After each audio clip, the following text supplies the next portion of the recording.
My sister became obsessed with my fiancé the moment she met him. When my mom told me to let her have a chance, I lost it. Then they skipped my wedding, and my fiancé eventually blocked her everywhere.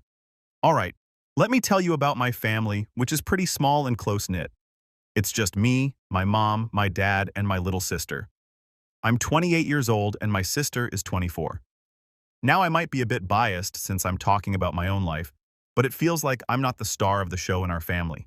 It seems like whatever my sister wants, she gets, whether it's something big or just the last slice of pizza. Somehow, it's always hers. This has been the deal since we were kids, and honestly, it can be really frustrating. When it comes to me, everyone acts like I'm some sort of superhero who can handle anything and everything on my own. They expect me to be all grown up and deal with my problems without help.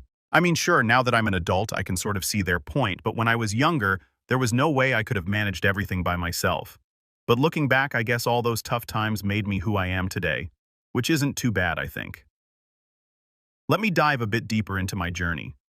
I guess you could say my independent streak started early. By 20, I'd had enough of feeling like I was always playing second fiddle to my sister because of how my parents treated us, so I decided to make a big change. I moved out. I found a small apartment that fit my budget, which wasn't much, but it was mine, and that felt amazing. Balancing school and work was tough, but pulling it off made me incredibly proud of myself. That step was just the start. I kept pushing forward, graduating from college with honors, and I didn't stop there. I went on to pursue my master's degree, which I completed last year. I've come a long way and have built a life I'm proud of, even if it sometimes feels like my family doesn't see all that I've achieved, but I've made peace with that. It's their loss, really. On a brighter note, there's a huge part of my life that's incredibly fulfilling. I'm getting married to the guy who's been by my side through thick and thin. He's not just my boyfriend, he's the love of my life. It's like despite everything, I found my own kind of happiness, one that's not dependent on my family's approval. It's a pretty sweet feeling knowing I've built this life on my own terms. Liam and we've been an item for about 5 years now, starting back in my second year of university, but we've actually known each other way longer than that. Before Liam came along, all the drama with my family had me thinking I wasn't cut out for meaningful relationships. I felt like I was lacking, like I didn't have much to offer anyone because of how things were at home. Meeting Liam, let's stick with that name, even though it's not his real one, changed everything for me. With him, I've built something genuinely special, something solid and real. He showed me that the issues with my family weren't about me. They didn't define my ability to love or be loved, and that's been a huge relief, a massive weight off my shoulders. So I made a choice. I decided to stop beating myself up over the distance between me and my family. Sure, we still talk, but it's mostly just chit-chat. Nothing deep, and you know what? I'm okay with that. It's not perfect, but it's enough for me to keep moving forward, focusing on the love and life I've built with Liam. That's what really matters to me now. Our family dynamics are a bit unusual, especially when it comes to how we interact with our first child. It's kind of odd, to be honest, but that's just how things are. Meanwhile, Liam and I, as I've shared, have been together for a solid chunk of time. The day we celebrated my master's degree completion was a day I'll never forget. It's when he proposed. We'd had plenty of conversations about marriage before, so we both knew it was in the cards for us, but the way it happened was just magical. The proposal was straight out of a romance novel done in front of my closest friends. I thought the day was just about celebrating my academic achievement, but then one of my friends suggested we take turns sharing how much we mean to each other. I went along with it, not suspecting a thing. It turned out to be a setup, a beautiful ruse to create the perfect moment for Liam to propose. The whole "let's share our feelings" bit was all part of the plan, and I was completely taken by surprise in the best way possible. When it was Liam's turn to share during that special setup, he made sure to save his words for me until the very end, and when he finally spoke to me, it was like a scene from the sweetest movie you could imagine. He said things so touching that I was on the verge of tears. Then he proposed. That moment was pure magic, and even now, just thinking about it sends me right back there feeling all those intense, wonderful emotions all over again. I love him beyond words. I didn't rush to tell my family about the engagement. They weren't even aware I was in a relationship, mainly because I figured they wouldn't be interested, but Liam, being the supportive partner he is, encouraged me to share the news with them. So we decided it was time, and one weekend we went to my parents' house together. Liam dressed up for the occasion, and I couldn't help but tease him about trying to make a good impression on my parents. He didn't even try to hide his intentions. My sister wasn't home when we got there, but she showed up a few minutes later. The whole situation felt a bit surreal bringing Liam into my family circle like this, especially under the circumstances of announcing our future together. It was a big step, one I hoped would at least bridge some of the distance between my family and me. Can you believe it? My sister started flirting with Liam right in front of me even after she realized I brought him home as my fiancé, the guy I'm planning to spend the rest of my life with. It was so frustrating to watch, and what made it worse was my mom didn't even say anything to her about it. Thankfully, Liam was amazing through it all. He kept me close to him the entire time, which helped me stay calm and not lose my temper. My parents did seem genuinely happy for us, or at least they didn't show anything to the contrary. It wasn't like I was asking for their approval anyway. I was there to let them know about a decision I had already made. A few weeks later, Liam and I went to one of our favorite spots. I noticed he was being particularly careful and gentle with me, which is usually a sign he has something serious on his mind, or something he's uneasy about, so I prepared myself for whatever he was about to share. My curiosity couldn't wait until we reached the restaurant, so I asked Liam what was bothering him. He urged me to calm down, assuring me he wasn't about to bail on us. Then, he dropped a bombshell. My sister had been making moves on him since the day they met. She didn't stop there. She found him on social media and had been relentless, bombarding him with messages. It got to the point where she was blatantly telling him to ditch me for her claiming she was the better match. Hearing this made my blood boil. How could she cross such a line? I was so angry and hurt that I couldn't even bear the thought of calling her to confront her about it. Instead, I decided to take a more direct approach. I told Liam that I'd go to my parents' house the next day to clear the air and confront this issue head-on. It was time to set things straight once and for all. Update 1. I arrived at my parents' house at noon. I had made sure to call ahead, wanting to ensure that everyone would be there. It was important to me that we all discussed something significant.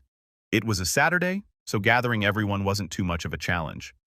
My mom even mentioned that it was perfect timing for my visit because she had something she wanted to discuss with me as well. When I brought up how my sister had been flirting with my fiancé, insisting that she needed to back off because he was already taken, I was already feeling coos about the whole situation. What my mom said next floored me. She explained that she wanted to talk because my sister had been acting out of character ever since she met Liam, and it turns out she was in love with him. My mom actually asked me to consider breaking things off with Liam to let my sister have a chance with him. The whole conversation was surreal, as if my feelings and the commitment Liam and I had made to each other somehow mattered less than my sister's crush. I couldn't believe what I was hearing. Liam was my partner, not some object to be passed around based on whims. I was so upset. I told them straight up that they were the most selfish people I'd ever met, and I was embarrassed to even call them my family.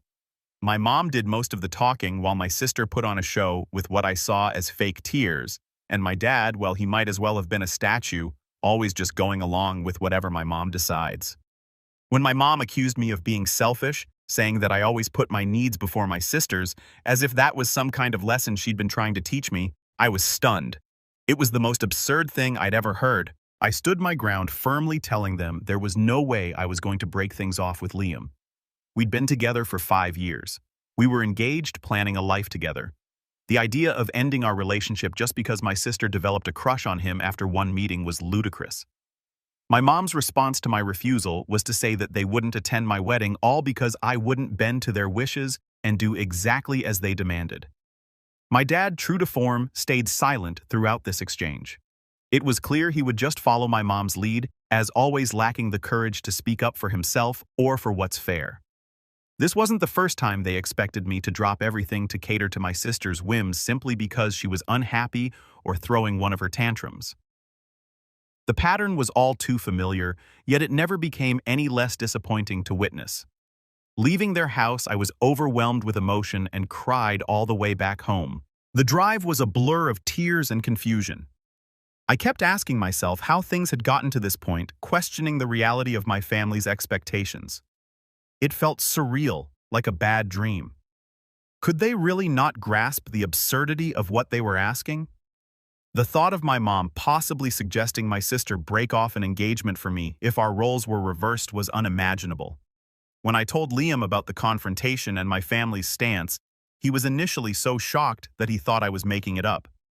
He knew my parents favored my sister and hadn't always treated me fairly, but this situation was beyond anything he'd expected. I apologized to him, feeling ridiculous for even having to say it that my family wouldn't attend our wedding because of my sister's feelings for him. Voicing it made the whole scenario sound even more ludicrous. It was a tough moment acknowledging out loud just how estranged my relationship with my family had become over something so unreasonable. Update 2. The lead-up to the wedding has been surprisingly smooth considering the circumstances. Despite everything, my family hasn't changed their stance, but Liam and I have been moving forward with our plans focused on the joy of our upcoming day. My sister hasn't given up her attempt to sway Liam, but he's made his position crystal clear by blocking her on all social media platforms.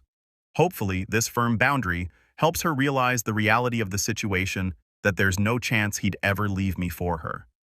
This situation has made me think about how I would react if I were in a similar position with the roles reversed. If I were a man, and it was my fiancé's brother making such advances, I know I'd feel the same. It's not just about rejecting inappropriate advances. It's about what those actions say about someone's character. Such behavior pursuing someone who's clearly committed elsewhere, especially within the same family, reveals a lack of respect and integrity that I couldn't overlook. My circle of friends has been absolutely incredible through all of this, stepping up in ways I never even expected.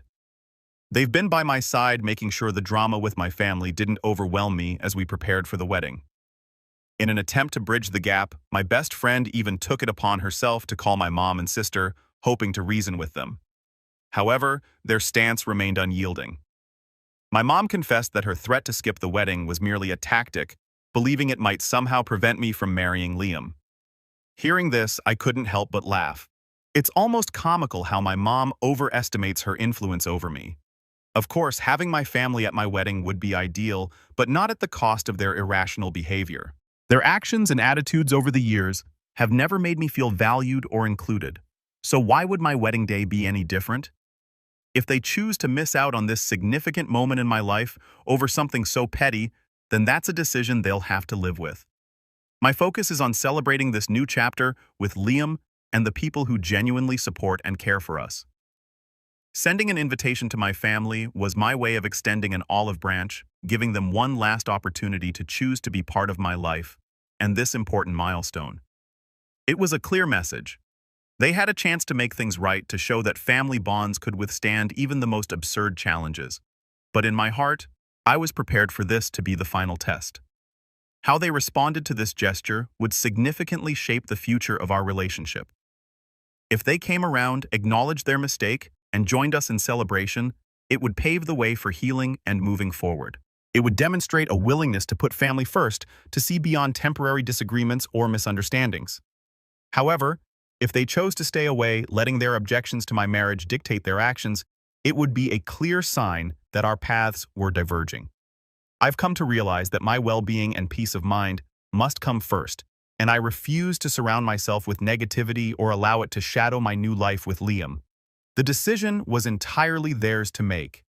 I've done my part by keeping the door open, but whether they walk through it or turn away will determine the nature of our relationship from here on out. Update 3. So guess what? My wedding was absolutely amazing, way better than I even imagined it would be. Right now, I'm chilling on my honeymoon, and yep, I'm a married lady now. It feels kind of surreal, you know, like, wow, I actually got married to the person I love the most in the whole wide world, and Liam, oh man, he's just the best. I'm super grateful for him because he's been such a rock even with all the wild stuff going on with my family. He didn't even think about leaving me to deal with it alone. Oh, and about my family, that they didn't show up at the wedding. Yeah, that really hurt. I kept sneaking peeks over at the guests, kind of hoping to see them walk in at the last minute, but nope. They never came. Liam caught on to what I was doing, and he was super sweet about it. He gave me a big hug and was like, "Hey, let's just focus on us today, okay?" Right in that moment, with Liam's hug and his reminder, I realized we were all that mattered. It was our special day, and it was about our happiness, nobody else's. It didn't matter who wasn't there or who might have had issues with us getting married. We were over the moon, and nothing could change that. This day was something we'd been dreaming of and waiting for so long. Liam's family has been incredibly warm and welcoming, treating me like one of their own. In that moment, I understood that their love and support were going to be more than enough for both of us. As for my own family, well, at that point, it felt like I didn't really have parents or a sister anymore. My heart just couldn't feel the connection. I'm not sure if those feelings towards my family will change in the future, but what I do know is that I'm choosing happiness. I'm choosing to focus on the love and life Liam and I are building together, no matter what. Now for the top comments, NTA. I can't believe your parents. They are not fit to be called parents. If I ever meet your sister, I'm going to be her for real, because she needs to get over herself and take a silent father. I am super disgusted. He watched his wife destroy his family, and to you don't owe your family anything. I'm surprised you were this patient. Next story, I'm a guy 32 years old, right? And I've got this family situation that's a bit complicated. So I have 3 kids. There's my 6-year-old daughter, my 4-year-old daughter, and my 7-year-old son, but here's where it gets a bit tum. Only my 2 daughters are with my current wife, who I married 6 years ago. Before I met my wife back in my college days, I had this friend. It wasn't super serious, we were more like friends who sometimes hung out a little more closely, if you catch my drift. Anyway, she ended up moving away, and just like that, we lost touch. Fast forward to about a year ago, and out of nowhere, she hits me up with some huge news. Turns out I'm the dad of her 6-year-old son. Yeah, I was pretty shocked, and, not going to lie, pretty upset too. It was a lot to take in, so we went through all the necessary steps, like DNA tests, to make sure this was for real. And yep, the test confirmed it. He's definitely my son. She reached out because things were tough on her end, financially speaking. She wasn't trying to mess up my life or anything. She just needed a bit of support. My wife, well, she wasn't exactly thrilled when she heard about all this. But since it all happened before she and I got together, it wasn't something she could hold against me. And I've always believed that a kid deserves to know their dad. Missing out on that relationship can really sting, so I suggested to his mom that I should start spending weekends with him. And guess what? He's an awesome kid. We hit it off and really started to bond. It felt so right that we moved to a 50-50 custody arrangement. It gave his mom some breathing room to sort things out, and it gave me more time with my son, which I absolutely love. Our house is pretty big, with 4 bedrooms, 1 for me and my wife, 2 for our daughters, and 1 that we used to keep for guests. Once I found out about my son, I knew things at home had to change a bit to make room for him. The guest room, we decided it was time to give it a little makeover and turn it into his room. At first, he was only with us on weekends, but I wanted him to feel like he was part of the family, to have a space he could call his own. Now that he's with us half the time, he's really made the room his own, decorating it just how he likes it, which is great. My daughters absolutely adore their brother, and the feeling's mutual. He's become a big part of their lives, and it's amazing to see them all together. My wife, well, she's okay with things. She's not overly warm, but that's all right. I'm not expecting her to be his mom. He's got a mom, and my wife respects that. So this past week was my turn to have my son over something my wife and I had planned for, but then we realized my in-laws were planning to visit us at the same time. Our house, with its 4 bedrooms, was fully booked. We were stuck with a bit of a dilemma. The in-laws would have to crash on the couch, or we'd have to figure out something else, so the choice seemed pretty clear to me. My in-laws could stay at a hotel. I hadn't talked it over in depth with my wife, but I figured she was on the same page. After all, my son was staying with us that week, and even if he wasn't, we had already turned the guest room into his room. It was a space meant for him, and we had agreed it would stay his no matter what. I thought my wife understood that his room wasn't just a temporary setup that could be changed whenever we had guests, but when I went ahead and brought my son home as planned, my wife was taken aback. She seemed really upset when she realized that I hadn't made alternative arrangements for my son, given that her parents were coming to visit. She was like, "You know my parents are coming, right?" And I was a bit confused, honestly. I was like, "Yeah, so what's the problem?" When she asked where her parents were supposed to stay, I said, "In a hotel." That's when things got heated. She got really angry and suggested I should take my son back to his mom's and skip our week together. It was a tough moment because it seemed like we had a big misunderstanding about how to balance our family space with the need to host other family members. I stood my ground, insisting that my son had just as much right to be at home as anyone else, if not more. He's part of the family, and his room is his space, so the in-laws ended up booking a hotel, although their visit was cut short. They stayed for just 3 days instead of the 2 weeks they had planned. After they left, my wife was upset, saying that I had embarrassed her parents by not making room for them at our house and for not being willing to change the custody schedule with my son. She thought I was being unreasonable, suggesting I should have just skipped my week with my son to accommodate her parents. But here's the thing. Skipping that week would mean waiting another 2 weeks before I could see him again, and that's not just about me. My son looks forward to our time together as much as I do. It's important for him, for my daughters, and for me that we maintain the time we have together. It was a tough situation, but ensuring my son felt welcome and wanted in his own home was my priority. Now for the top comments, yes, y'all need to talk about stuff. I bet your in-laws left because they weren't expecting to drop a couple of grand on the hotel when they thought they'd have a place to stay. For that, yeah, you suck, but we're expecting you to send your son packing. Your wife is definitely an ah. That being said, it really doesn't sound like you give a damn what your wife thinks about having someone else's kid dropped on her like that. You act like her feelings 100% don't matter when they should. Now, you shouldn't ostracize your kid, but treating your wife with some grace just might be the decent human thing to do. Yes, but mostly because the communication from both of you is atrocious. You both 100% knew there would be a conflict. There's no question about that. You both chose not to discuss it with the other because you both assumed the other would change their plans to accommodate. It doesn't matter what the solution should have been. You both suck for not talking about it in the first place. Next story. So I'm 14 years old, right? And I've been living with my grandma for about a year. The reason I moved out of my mom's place is because of her boyfriend, who I'll just call JJ, made me super uncomfortable with the way he talked about how I look and other stuff about my body. It just wasn't cool, so I told my mom straight up that if Jay was moving in, I was moving out, and that's exactly what happened. I ended up at my grandma's. Living with grandma wasn't perfect, though. We had some problems, so I decided to give living with my mom another shot, but I had some conditions this time. I wanted a lock on my room's door so I could have my own space. I made it clear I didn't want to be alone in the house with Jay, and I wasn't about to start calling him dad or anything like that. Everything was going okay for the first month after I moved back in. Then something happened. Jay has kids from his previous marriage, and they come over to stay every now and then, like twice a month. One day his daughter, who's around because it's one of those weekends, comes into my room without knocking or anything and tells me that her dad Jay wants to see me. So after Jay's daughter tells me he wants to see me, I'm like, all right, just give me a sec. I was actually getting ready to head out to my friend Jenna's place. We had made plans earlier, and I was all set for a day out with her. Once I'm ready, I go to the living room where my mom and Jay are chilling, and Jay's like, hey, are you all set to grab some lunch with us? And I'm like, nope, I've got plans with Jenna, I'm heading to her house. Then Jay starts going on about how I'm always out and about, never hanging around to spend time with them. He's kind of making it a big deal that I don't tell him where I'm going, even though I always let my mom know. He drops this line saying, I'm your dad, you should be telling me too. That just made me laugh. I couldn't help it, so I tell him straight up, you're not my dad, and there's no way I'm ever going to call you my dad. It was just so weird that he'd think I'd see him like that, especially after everything. After I made it clear to Jay that he's not my dad, things got really intense. He totally lost it and started saying how I wasn't allowed to go anywhere because I was being disrespectful.